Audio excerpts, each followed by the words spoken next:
பாதிராத்திரி வேளையில் வீட்டு பக்கத்தில் வந்து மேவி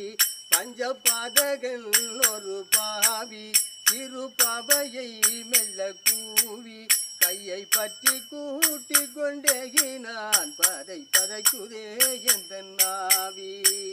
சோதனை பிரகாரமா என்னை குறைந்தது பெருங்கோசம்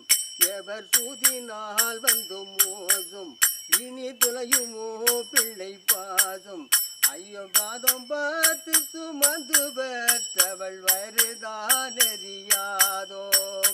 தெனிலங்கிய கவனதிகள் சென்னி மாநகர் வாசன் தமிழ் தமிழ் கருணேசன் நாளும் சிந்தனை செய்யும் தொண்டதி வினை தீட்டிடும் முருகேசன்.